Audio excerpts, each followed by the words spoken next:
Bienvenido a Semanario Judicial, el resumen semanal con las noticias y resoluciones más importantes de la Suprema Corte y el Tribunal Electoral, así como también los sucesos más relevantes al interior del Poder Judicial de la Federación, registrados a lo largo de toda la semana. Soy Óscar González y me da, en verdad, un enorme gusto saludarle. Saludamos a mi compañera Nidia Díaz, en la interpretación precisamente de lengua de señas mexicana. Hola Nidia, comenzamos.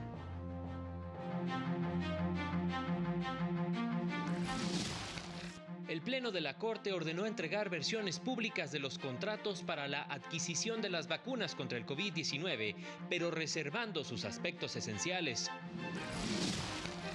La segunda sala autorizó al INAI sesionar temporalmente con 4 comisionados para proteger el derecho de acceso a la información. La ministra presidenta Norma Lucía Piña aseguró que el objetivo de la justicia laboral es garantizar empleos dignos. Es una prerrogativa de la sociedad contar con jueces independientes y valientes que protejan sus derechos, afirmó el ministro Luis María Aguilar.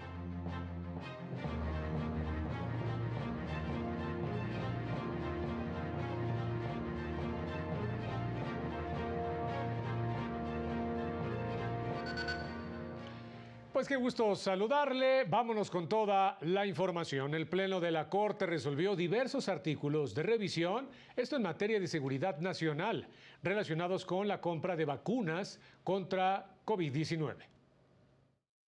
El Pleno de la Corte confirmó la decisión del INAI que ordenó a la Secretaría de Salud entregar versiones públicas de los acuerdos y contratos con diversas farmacéuticas por los que obtuvo vacunas COVID, pero reiteró que debe reservarse por 5 años la información sobre las condiciones esenciales de esa contratación.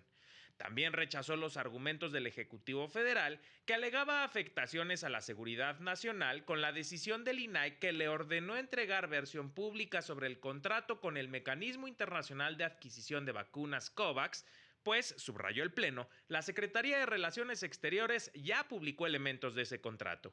Esto al resolver 2 recursos de revisión en materia de seguridad nacional. Se considera válida la entrega de los contratos señalados en formato de versión pública. Se permitiría a la población conocer distintos datos relativos a la estrategia de vacunación que implementó el gobierno federal respecto a los mecanismos y la forma en que se adquirieron los insumos para combatir la pandemia. El martes, el Pleno reiteró este criterio al resolver 3 recursos de revisión en materia de seguridad nacional. En otro asunto, el Pleno de Ministros declaró válido el artículo 80 bis de la Ley de Tránsito de Yucatán, que contiene la medida del retiro de vehículos chatarra de la vía pública. Pretende evitar la perturbación de la circulación vehicular y peatonal, así como, inclusive, prevenir problemas de salud pública o daños al medio ambiente. Al resolver una acción de inconstitucionalidad, el Pleno no alcanzó la votación para validar ni para invalidar 3 fracciones del artículo 82 bis de esa ley, que establece el inicio del plazo y declaración de abandono de un auto que no se acudió a reclamar a un depósito vehicular. Para el canal del Poder Judicial de la Federación, Mario López Peña. El Pleno de la Corte también declaró inválidas diversas disposiciones de leyes de ingresos de Hacienda en municipios de Morelos, Quintana Roo e Hidalgo. Esto al resolver 3 acciones de inconstitucionalidad. En el primer caso, invalidó disposiciones de leyes de ingresos de municipios de Morelos que establecían el cobro de derechos de entre 51 y 1,037 pesos por la búsqueda de documentos. Las cuotas previstas resultan desproporcionales, toda vez que, como se ha sostenido por este Tribunal Pleno, las tarifas establecidas deben guardar una relación razonable con el costo del servicio y los materiales utilizados. En ese sentido, la búsqueda de documentos no requiere la utilización de recursos extras. El Pleno también declaró inconstitucional una parte del artículo 83 de la Ley de Hacienda del municipio de Bacalar, esto en Quintana Roo, que establecía el cobro de poco más de 150 pesos por la búsqueda de documentos en el registro civil. Y por último, por violar el principio de proporcionalidad tributaria, determinó la invalidez de disposiciones de leyes de ingresos de municipios de Hidalgo que establecían el pago de derechos por la búsqueda de Información Pública. Y en Salas se resolvieron asuntos relacionados con el INAI y cláusulas contractuales que establecían como requisito para su cumplimiento que una de las partes mantuviera cierto estado civil. Por mayoría de votos, la segunda sala de la Corte concedió una suspensión al Instituto Nacional de Transparencia, Acceso a la Información y Protección de Datos Personales para que su pleno sesione con las 4 personas comisionadas que lo integran. Esta autorización dejará de estar vigente una vez que el Senado nombre, cuando menos, a una persona comisionada más. Ministra Esquivel Moza. En contra. Ministro Aguilar Morales. A favor. Ministro Lainez Potisek. Con el proyecto. Ministro Pérez Dayán. De acuerdo. Ministro Presidente, le informo que hay mayoría de 3 votos con el sentido del proyecto con el voto en contra de la ministra Esquivel Moza. En otro asunto, la sala validó el incremento a las cuotas de la Ley Federal de Derechos vigente para 2022 sobre la expedición, revalidación o modificación de permisos vinculados con la fabricación de armas de fuego y municiones, la compra de cartuchos deportivos y el transporte especializado de armamento, municiones, explosivos y sustancias químicas relacionadas. También validó que la Ley de Protección al Ahorro Bancario garantice a los ahorradores el pago de hasta 400,000 unidades de inversión, UDIs, por sus depósitos o inversiones, en los casos en que se les retire a las instituciones bancarias la autorización para funcionar como banca múltiple. Además, confirmó la validez de la regulación de los procesos de promoción para las personas en funciones de asesoría técnica pedagógica dentro de la Ley General del Sistema para la Carrera Magisterial. La primera sala de la Corte determinó que son inválidas las cláusulas de un acuerdo en el que se pacte sobre el estado civil de una persona. Esto al analizar un caso respecto de un convenio entre diversas personas para resolver las controversias sobre la ocupación de un inmueble. En otro asunto, determinó que la emergencia sanitaria por el virus SARS-CoV-2 no es, por sí misma, un elemento para considerar que hay explotación humana en las relaciones entre acreedores y deudores que tuvieran que cumplirse durante el periodo de pandemia. Para el canal del Poder Judicial de la Federación, Mario López Peña. La ministra presidenta Norma Lucía Piña destacó algunos de los avances de la justicia laboral gracias a la implementación de la reforma en la materia. El Poder Judicial de la Federación ha sido pieza clave en la implementación y consolidación de las reformas constitucionales en México, como la de derechos humanos, amparo, justicia penal y sobre todo en materia laboral, aseguró la ministra presidenta de la Suprema Corte, Norma Lucía Piña Hernández. Dijo que ante un contexto complejo de desigualdad económica y social en el país, la misión es la de garantizar el acceso a la justicia a las personas en condición de vulnerabilidad. Lo anterior al inaugurar el ciclo de conversatorios nacionales del sistema de justicia laboral. Reitero, por determinación del propio constituyente, el Poder Judicial Federal es una pieza fundamental en la justicia laboral. Esto, dada la labor que se nos encomienda ante un renovado esquema de solución de conflictos. La ministra presidenta destacó que es un compromiso del Poder Judicial dar a conocer, mediante un diseño de capacitación crítico, el contenido y materialización de la reforma laboral a la comunidad que lo requiera. Por ello, es necesario concretizar las etapas programadas para su implementación, apostando contar con más órganos jurisdiccionales, personas juzgadoras, personal profesional y operativo, peritos y asesores jurídicos que permitan el adecuado funcionamiento de la justicia laboral. Los conversatorios nacionales del sistema de justicia laboral se realizarán durante 4 meses en 13 casas de la cultura jurídica del país y son coordinados por la Escuela Federal de Formación Judicial. Se estima la participación de más de 1,200 personas de manera presencial y más de 2,500 de forma virtual. Para el canal del Poder Judicial de la Federación, Marta Rodríguez. El ministro Luis María Aguilar Morales impartió una conferencia magistral sobre la carrera judicial en donde destacó la importancia de la independencia judicial. Luis María Aguilar Morales, ministro de la Suprema Corte de Justicia, aseguró que una de las principales cualidades de las personas impartidoras de justicia es tener valentía frente a las presiones. Hay que tener la convicción de que se está actuando con una función jurisdiccional en favor del pueblo de México como un derecho que les pertenece. los beneficios de seguridad, de inamovilidad y de todas las condiciones de permanencia en el cargo no son en beneficio del juzgador.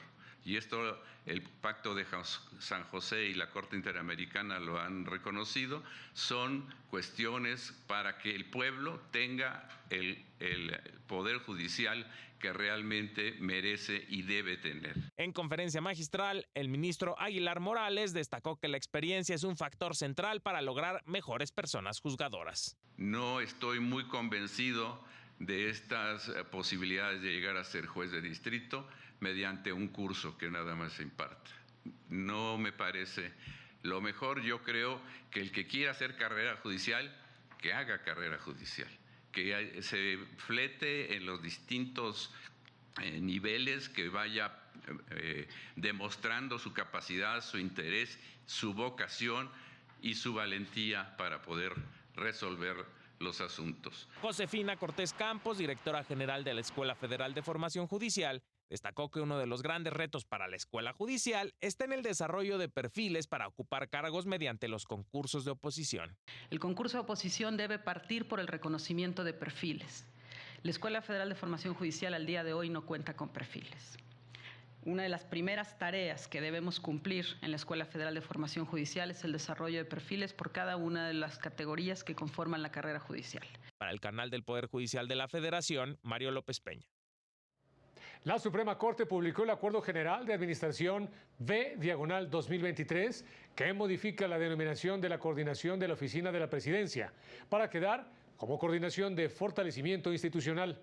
Para ejercer sus atribuciones contará con las direcciones generales de logística y protocolo, de gestión administrativa y de seguridad. Además, se crea la Secretaría de Enlace y Coordinación, que estará adscrita a la Secretaría General de la Presidencia. Tendrá también a su cargo coordinar las audiencias dirigidas a la ministra presidenta y la realización de eventos de divulgación del quehacer institucional. Tiempo de ir a una pausa que es muy rápida y ya regresamos. Al regresar, el Poder Judicial se encuentra comprometido con la emisión de sentencias que inhiban la violencia en contra de las mujeres.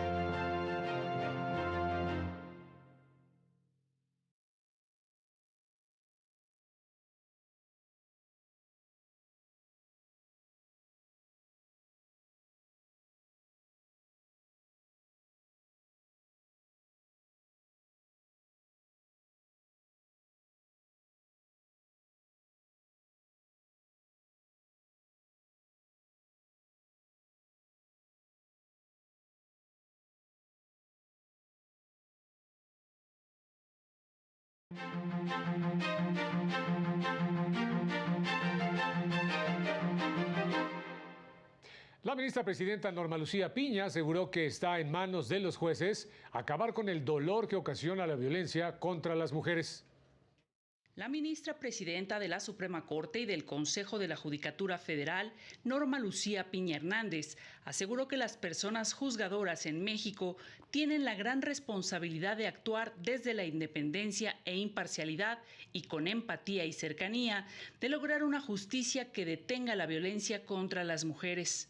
Lo anterior durante la inauguración del conversatorio denominado ¿Cómo se prueba la violencia por razones de género en el proceso judicial?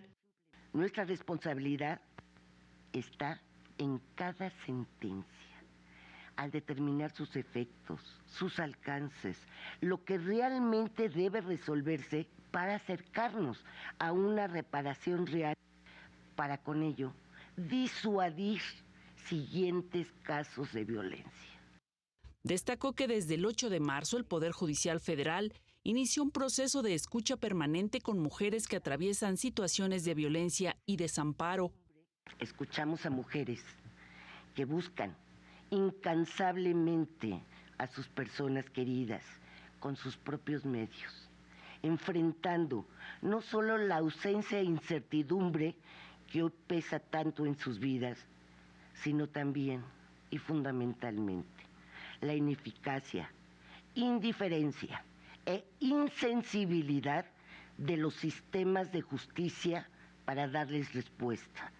La ministra presidenta dijo que si durante el proceso penal no se logra identificar la vulnerabilidad y el contexto de una mujer que ha sido víctima de un delito, será casi imposible dictar medidas cautelares que efectivamente protejan a quienes están en riesgo. Estas pruebas son fundamentales para que dentro del proceso judicial la justicia se imparta realmente desde un enfoque de género. Sin estas pruebas resulta casi imposible poder diferenciar los componentes de interseccionalidad que muchas veces acrecientan las desventajas de las mujeres que son víctimas de una discriminación múltiple. Durante el conversatorio se abordarán temas como el peritaje médico para demostrar un contexto de violencia por razones de género, entre otros. Para el canal del Poder Judicial de la Federación, Marta Rodríguez.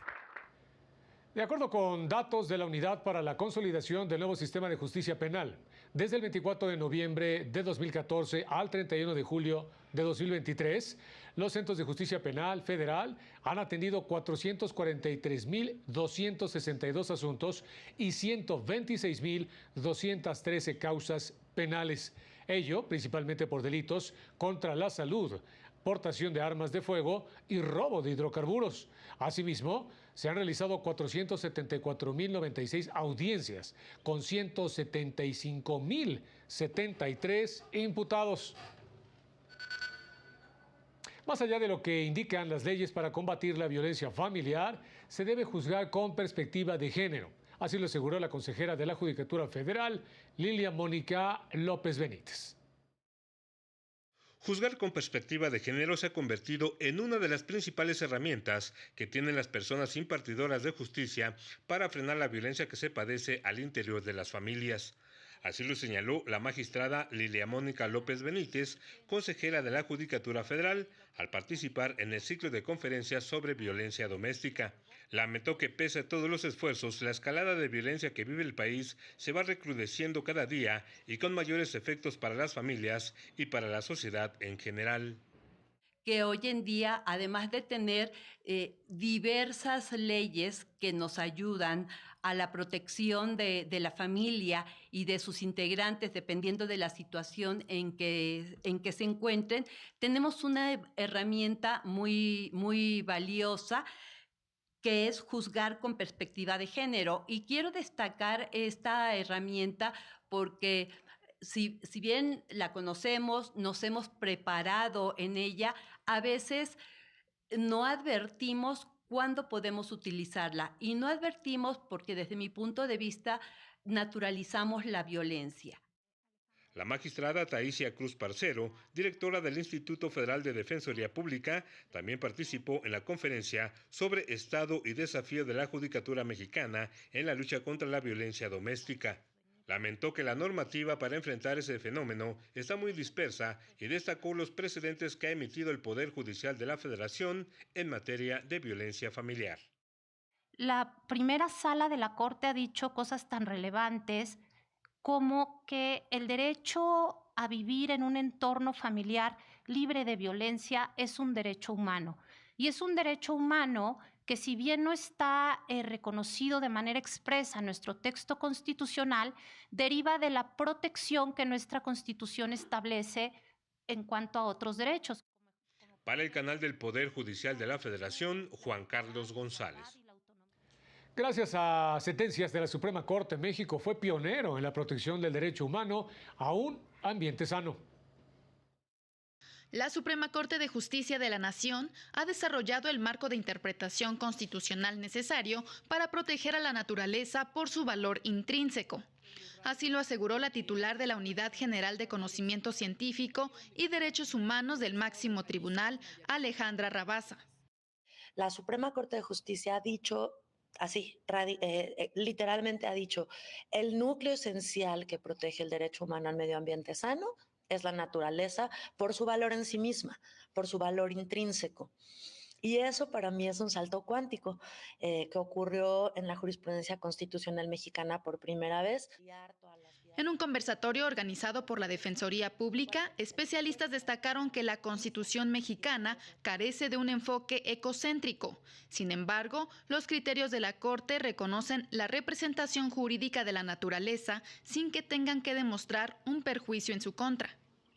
La naturaleza tiene un valor intrínseco, si tenemos que protegerla por su valor en sí misma, porque eso dice la Constitución, porque eso es lo que la Corte interpretó, que era el núcleo esencial del derecho humano a un medio ambiente sano, entonces tenemos que conceder que alguien puede protegerla y que esas personas no tienen que acreditar que se les está causando un perjuicio directo. Agregaron que los criterios del máximo tribunal en diversos asuntos en la materia permiten un acercamiento similar al de la doctrina de los derechos de la naturaleza que se ha desarrollado en países como Ecuador o Colombia. Bueno, pues ahí este tema. En tanto, comentarle que en el marco de los cursos de actualización en defensa penal y asesoría jurídica, la titular de la Defensoría Pública Federal, precisamente Taisia Cruz Parcero, indicó que con ello se busca consolidar las capacidades técnicas y jurídicas en las materias administrativas, pero también civil, mercantil, penal, laboral y de derechos humanos. Además, incluyeron temas para el cuidado y productividad de los servidores públicos de la Defensoría, que tienen que ver con la salud mental y emocional, así como también con el manejo del tiempo libre. En el curso se abordarán temas actuales sobre derechos humanos, intervención de la Defensoría en el sistema de justicia penal para adolescentes y feminicidio. Celebro el trabajo coordinado y permanente con la Escuela Federal de Formación Judicial para concretar y hacer posible que estos cursos contribuyan a seguir posicionando al Instituto Federal de Defensoría Pública, órgano auxiliar del Consejo de la Judicatura Federal, como la institución garante de los derechos de defensa penal y laboral, así como de acceso a la justicia bajo altos estándares de calidad y profesionalismo. En el Semanario Judicial de la Federación se publicaron 21 criterios de órganos jurisdiccionales, 7 jurisprudencias y 14 tesis aisladas. En esta ocasión no se publicaron criterios del Pleno ni de las salas de la Suprema Corte de Justicia de la Nación. De plenos regionales, destaca uno del Pleno Regional en materia administrativa de la región Centro-Norte, con residencia en la Ciudad de México. De rubro, suspensión en el juicio de amparo indirecto. Su otorgamiento contra la detención o retención de una persona extranjera en una estación migratoria no debe condicionarse a la exhibición de la solicitud con responsiva prevista en el artículo 102 de la Ley de Migración. De plenos de circuito, se publica uno del Pleno en materia penal del primer circuito que tiene como rubro auto de vinculación a proceso. Para su análisis en el juicio de amparo, basta con la videograbación de la audiencia donde el juez de control lo dictó de manera oral, con independencia de que, en aquel, no obre la constancia escrita de dicha resolución. En cuanto a los tribunales colegiados de circuito, se publicaron criterios en materia de acuerdos reparatorios, copias certificadas en el juicio de amparo y pensión compensatoria resarcitoria, entre otros. Vámonos rápidamente a unos mensajes y regresamos con más noticias destacadas.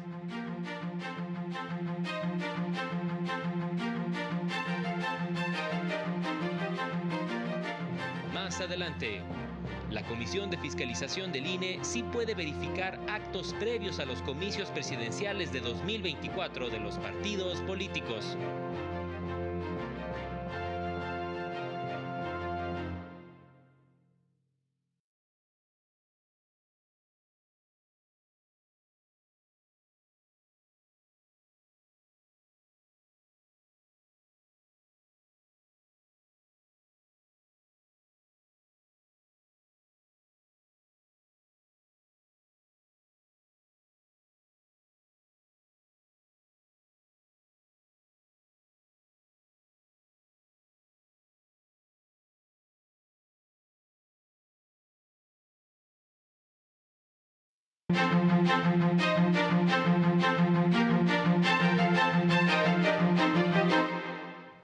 La Sala Superior del Tribunal Electoral determinó que la Comisión de Fiscalización del INE sí tiene facultades para realizar visitas de verificación de actos previos a la elección presidencial de 2024 que llevan a cabo los partidos políticos, por lo que declaró infundado el recurso que interpuso Morena en contra de la mencionada notificación, que tiene como propósito verificar la propaganda que difunden en redes, medios y espectaculares las agencias y actos de los aspirantes a la coordinación para la defensa de la Cuarta Transformación y los contratos de espectaculares.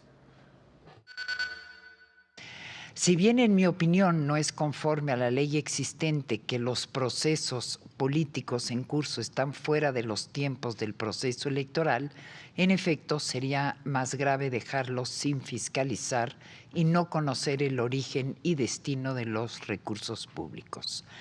Pero como lo sostuve en mi voto concurrente del recurso de apelación 147 del presente año, la Comisión de Fiscalización sí tiene competencia para emitir estos lineamientos. Persisten los retos para garantizar a las mujeres la representación en los cargos públicos de mayor nivel, especialmente en el Poder Judicial. Así se aseguró en un evento organizado por el Tribunal Electoral. México es el tercer país de América Latina con menor presencia femenina en los puestos de mayor nivel jerárquico en el sector público, solo después de Guatemala y Brasil. Y pese a que en México las mujeres representamos alrededor del 51% de la población, aún no logramos mantener esa representatividad en los espacios de poder.